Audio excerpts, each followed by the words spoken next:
sana nanti dibahas ke masing-masing kelompok. Nanti setelah selesai pengerjaan langsung angkat tangan, kita presentasikan di depan.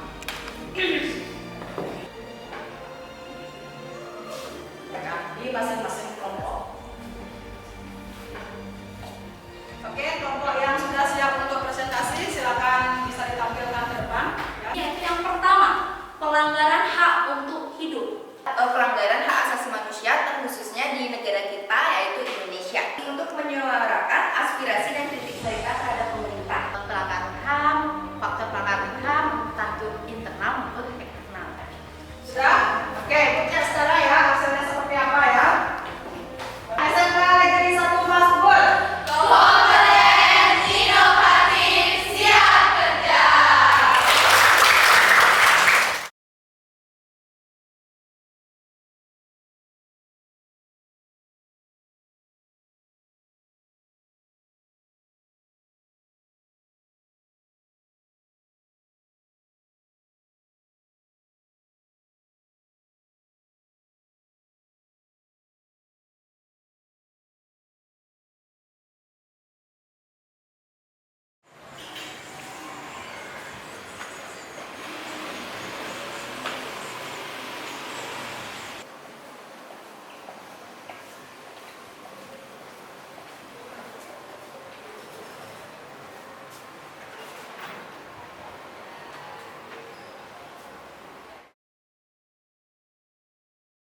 Om Swastiastu.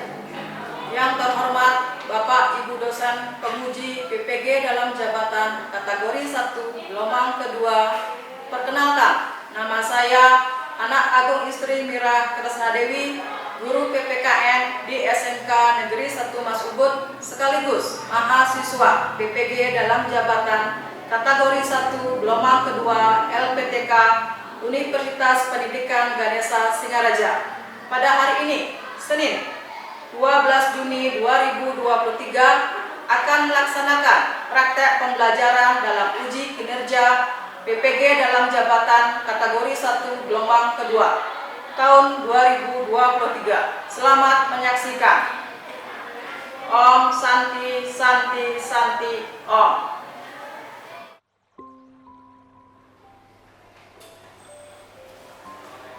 Selamat pagi anak-anak.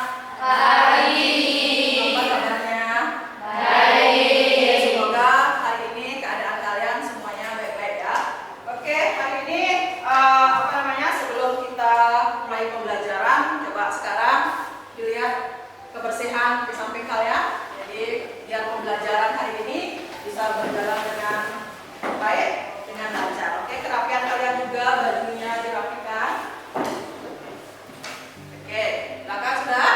Sudah. Oke, jadi hari ini sebelum pembelajaran dimulai, alangkah baiknya kita melakukan doa supaya kegiatan hari ini berjalan dengan lancar. Untuk itu silakan petugas doa, silakan. Pada sana.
kasus penyalahgunaan jalan raya misalnya tentang lalu lintas dan sebagainya. Jadi tentu itu termasuk pelanggaran HAM juga.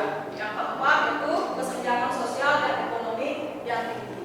Jadi itu salah satu beberapa faktor eksternal tentang hak asasi manusia yang ada di Indonesia. Oke anak-anak, jadi sebelum pembelajaran dimulai dengan kasus materi tentang kasus pelanggaran HAM, jadi sebelum itu kita akan mengadakan pretest. Jadi biar anak-anak ibu akan lebih mengetahui seberapa pengetahuan anak-anak tentang kasus-kasus pelanggaran hukum HAM asasi yang ada di Indonesia sebelum pembelajaran dimulai. Dan untuk itu silakan dibuka HP-nya.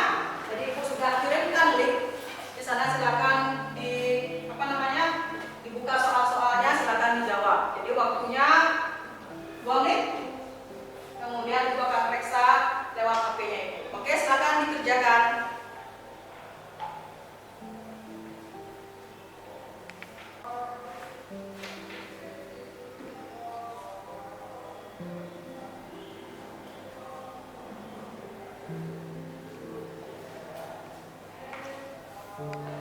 Oke, anak sudah selesai?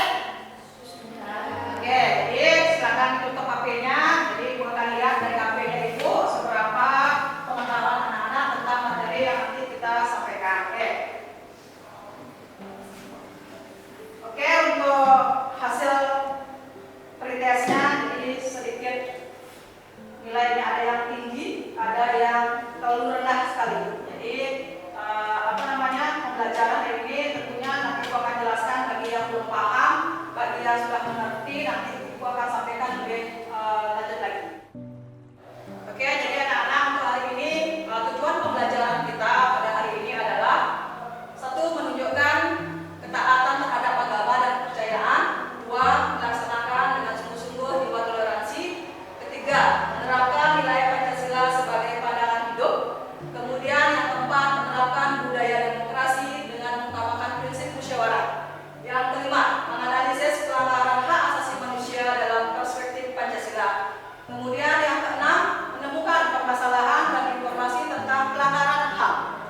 Kemudian yang terakhir, 7, mempresentasikan hasil tentang pelanggaran hak asasi manusia. Nah, jadi itu tujuan pembelajaran kita hari ini. Jadi dengan materi pokok tentang kasus-kasus pelanggaran hak asasi manusia dalam perspektif Pancasila. Oke, jadi pembelajaran ini tentang hak asasi manusia. Jadi perlu kalian ketahui, jadi hak asasi manusia itu adalah hak dasar yang dimiliki setiap orang, yang dianugerahi oleh Tuhan. Jadi setiap orang itu punya hak asasi manusia. Jadi hak asasi manusia itu ketika dilanggar akan yang namanya aturan atau hukum itu akan terberat. Jadi perlu kalian ketahui, jadi faktor-faktor pelanggaran HAM yang ada di Indonesia itu salah satunya adalah faktor eksternal.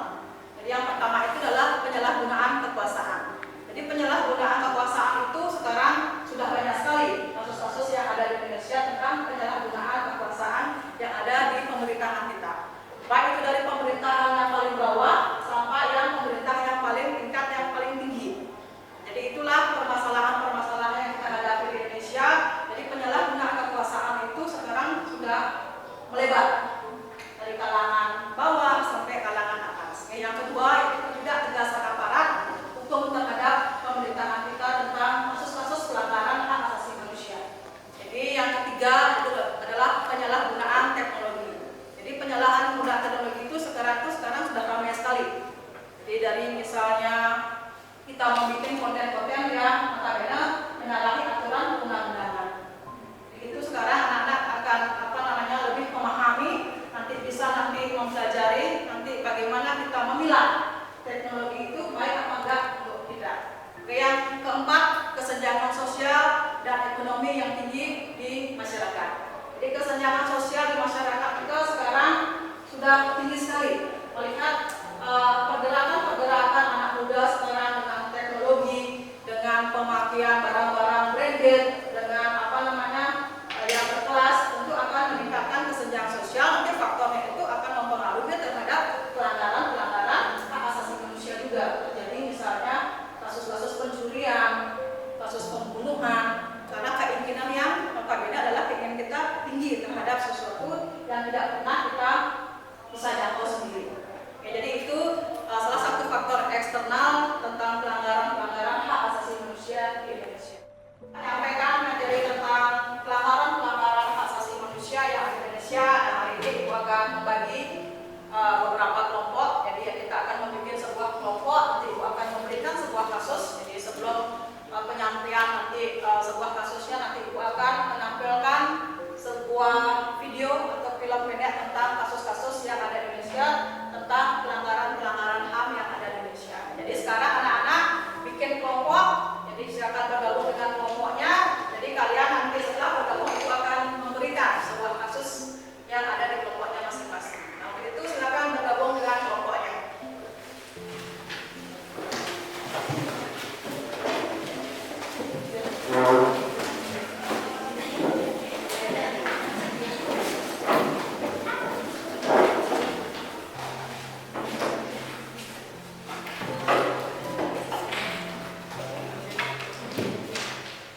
Oke, sudah ya, sudah terbentuk kelompok ya. Jadi hari ini kelompoknya itu Ibu akan bagi menjadi 4.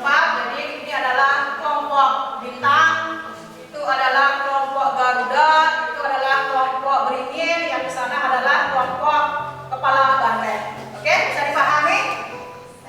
Oke, jadi silakan sekarang dikerjakan bergabung dengan kelompoknya masing-masing. Jadi sekarang Ibu akan menunjukkan sebuah film tentang kasus-kasus yang ada di Indonesia tentang pelanggaran hak asasi manusia.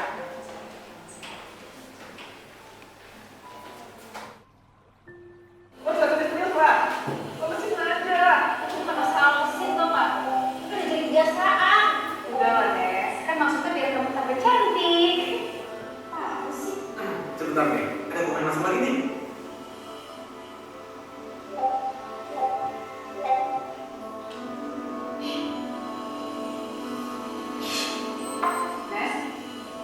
Nes, Agnes.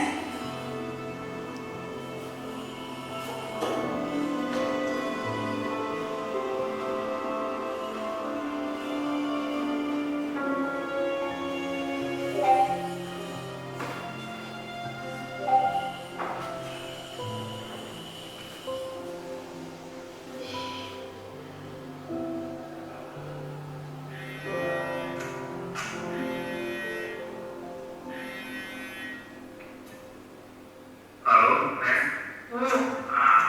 Soal itu lagi kok. Nes. Kak Nes.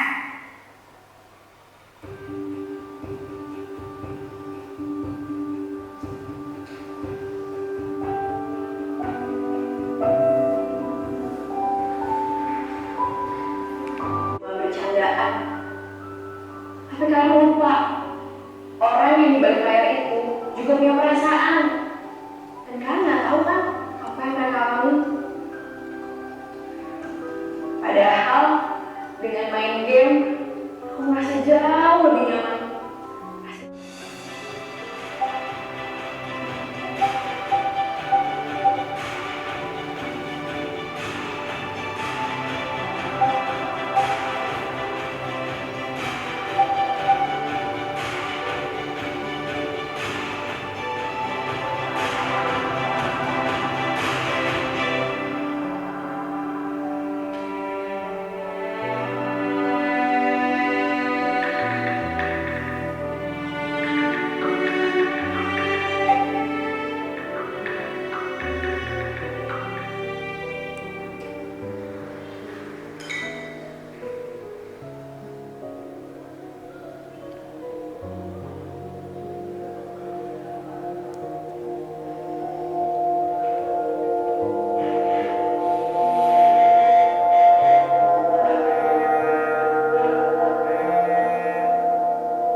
pelanggaran HAM yang berupa kasus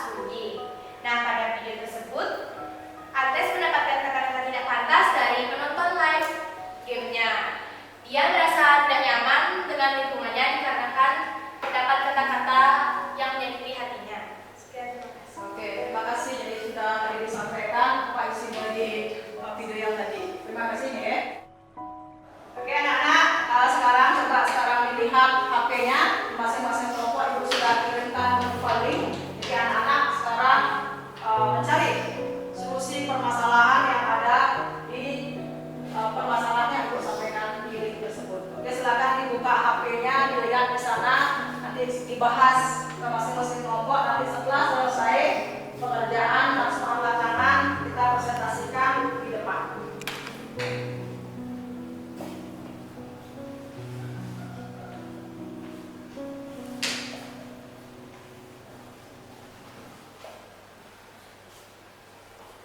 Oke, bisa dikerjakan dengan teman-temannya, dengan kelompoknya, dirembukkan dengan teman-temannya apa isi dari permasalahan yang aku sampaikan di masing-masing kelompok.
melakukan pelecehan terhadap istri atasannya yang hanya berupa dugaan tanpa bukti yang jelas.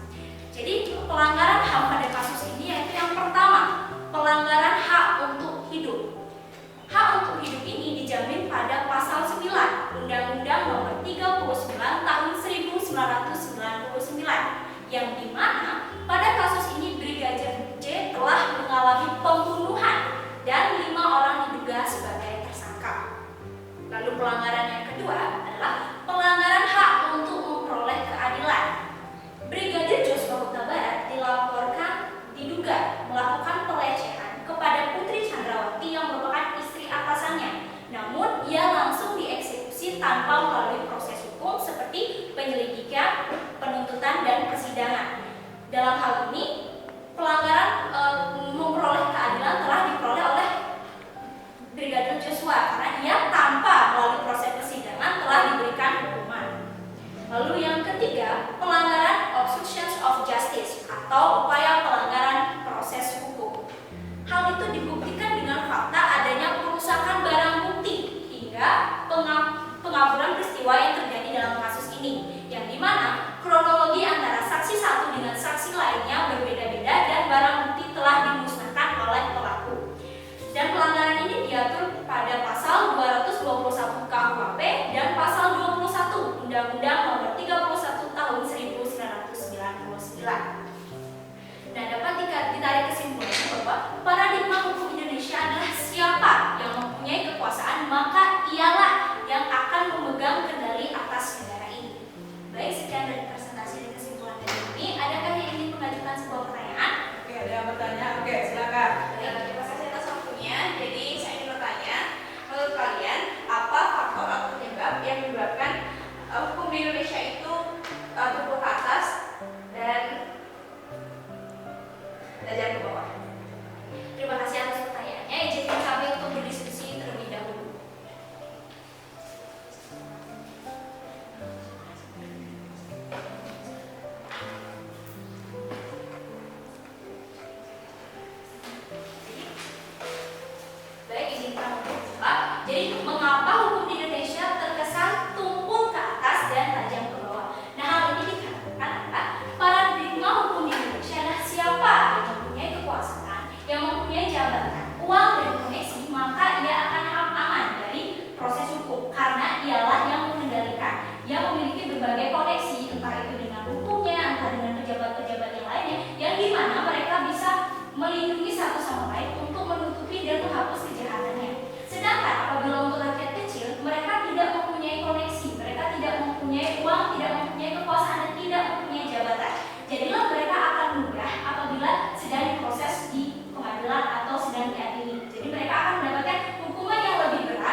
Tragedi Trisakti menjadi salah satu contoh pelanggaran HAM di Indonesia. Kenapa? Karena yang pertama, dalam tragedi tersebut terjadi pelanggaran hak asasi manusia terhadap hak atas kehidupan pada mahasiswa tersebut, di mana 4 mahasiswa tewas dalam kejadian tersebut yang mengindikasikan pelanggaran hak mereka atas kehidupan mereka di Indonesia.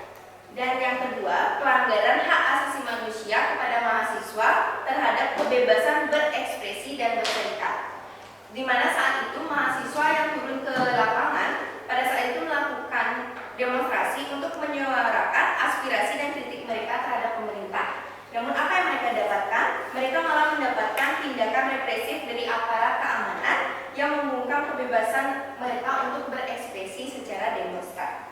Dan yang terakhir, menurut analisa kami adalah pelanggaran HAM yang terjadi saat tragedi Trisakti tersebut adalah penggunaan kekerasan yang berlebihan.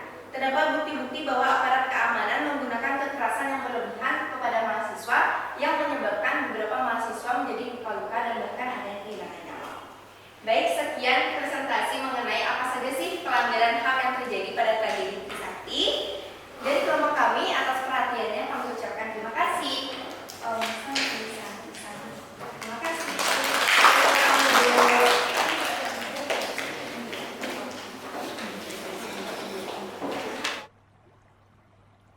Oke, hari ini tadi sudah banyak dari kelompok masing-masing sudah mempresentasikan hasilnya. Jadi tentu banyak hal yang kita ketahui tentang pelanggaran-pelanggaran HAM yang ada di Indonesia.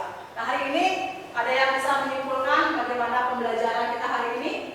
Ada yang bisa menyimpulkan? Oke, silakan.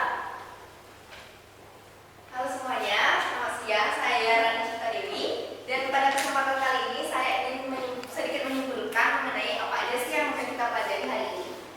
Nah, pada pembelajaran kali ini kita mempelajari mengenai hak asasi manusia dan kasus-kasus yang terkait kepada pelanggaran hak asasi manusia, terkhususnya di negara kita yaitu Indonesia. Di mana dari pembelajaran kali ini dapat kita simpulkan bahwa yang pertama, pengertian hak asasi manusia. Hak asasi manusia atau yang sering kita sebut dengan HAM merupakan hak yang melekat pada setiap individu tanpa membeda-bedakan ras, golongan, jenis, dan suku dari manapun mereka berasal. Hak asasi manusia ini ada banyak, meliputi hak atas kehidupan, hak atas kebebasan, dan hak atas keamanan pribadi. Dan selain itu juga dalam pembelajaran hari ini kita mempelajari mengenai faktor-faktor yang mempengaruhi adanya pelanggaran hak asasi manusia di Indonesia. Faktor-faktor ini dibagi menjadi dua, yaitu yang pertama faktor internal yang terdiri dari sikap egois dari setiap individu, rendahnya kesadaran dari setiap individu terkait pentingnya hak asasi manusia, dan sikap tidak toleransi. Sementara yang kedua adalah faktor eksternal yang meliputi yang pertama penyalahgunaan kekuasaan, ketidaktegasan aparat penegak hukum, yang ketiga penyalahgunaan teknologi, dan yang keempat hak yang mempengaruhi adanya pelanggaran HAM di Indonesia adalah kesenjangan sosial dan ekonomi yang tinggi di wilayah kita. Nah, selain itu juga tadi melalui presentasi kelompok dan diskusi, kita sudah mengetahui contoh-contoh kasus pelanggaran HAM di Indonesia. Salah satunya adalah kasus Brigadir Joshua dan tragedi Trisakti pada mahasiswa. Dan pesan untuk pembelajaran kali ini adalah yang pertama, yang pastinya pentingnya kesadaran tiap individu untuk menjaga hak asasi manusia di Indonesia, dan bagaimana sistem peradilan di Indonesia harus adil dan terbuka agar tidak terjadinya hal seperti Brigadir Joshua yang peradilannya tumpul ke atas namun tajam ke bawah. Baik, sekian dari kesimpulan saya. Atas perhatian teman-teman semuanya, saya ucapkan terima kasih. Oke, pertama ya, baik sekali teman-temannya. Jadi itulah pembelajaran hari ini sudah bisa disimpulkan tentang hak asasi manusia itu seperti apa, contoh-contohnya seperti apa. Jadi kalian sudah pahami dengan adanya sudah teman-teman yang presentasi dengan kasus yang ibu kasih. Jadi kalian sudah banyak memahami tentang kasus yang ada di Indonesia. Kita dari awal sudah mempelajari tentang kasus-kasus pelanggaran, tadi sudah banyak disampaikan oleh teman-temannya. Jadi ibu ingin tahu sekarang bagaimana pembelajaran hari ini. Jadi dengan mengadakan refleksi pembelajaran, jadi anak nanti ibu biar lebih tahu ke depannya pembelajaran itu harusnya seperti apa. Jadi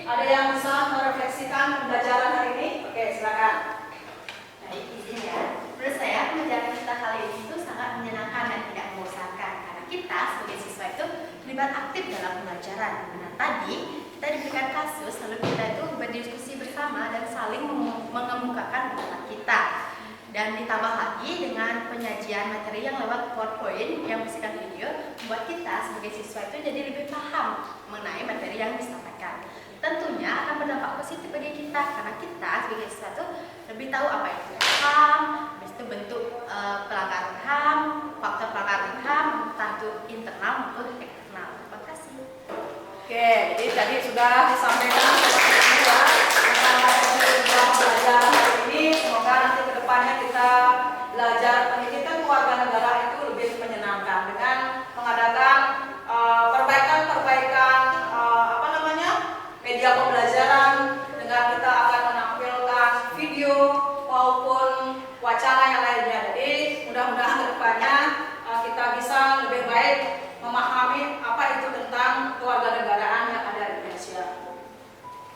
Oke, anak-anak, di awal tadi kita sudah menjawab soal pretest. Jadi sebelum kita mulai pembelajaran ternyata kalian nilainya masih standar meskipun ada yang tinggi sekali.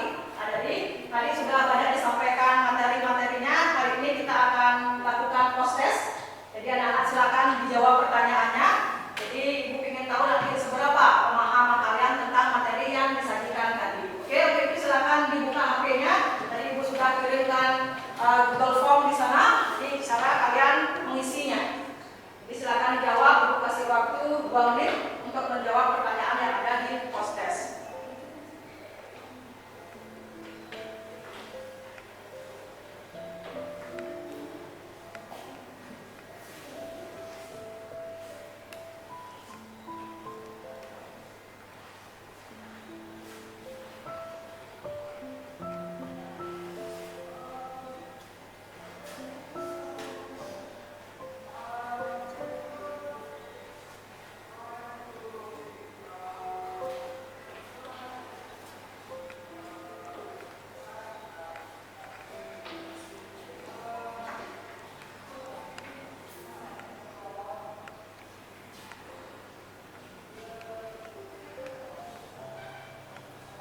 Oke, sudah selesai? Sudah?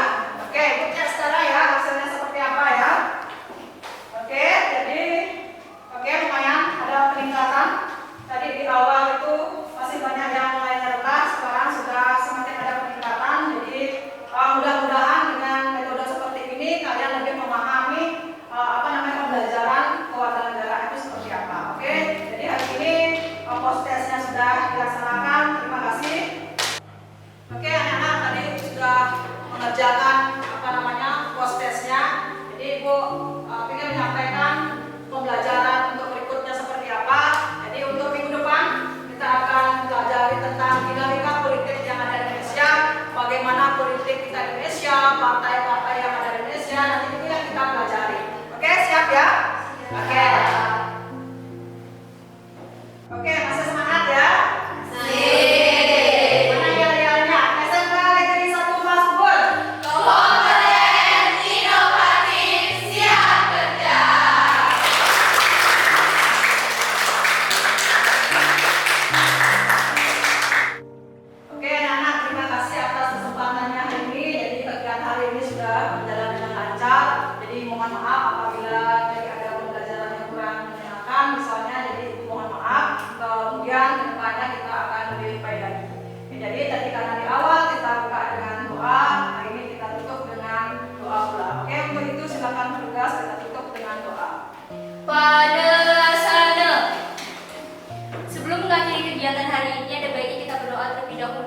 Berdoa menurut agama dan kepercayaan masing-masing.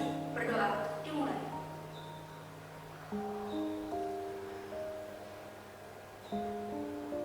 Berdoa, selesai. Oke, sekarang terima kasih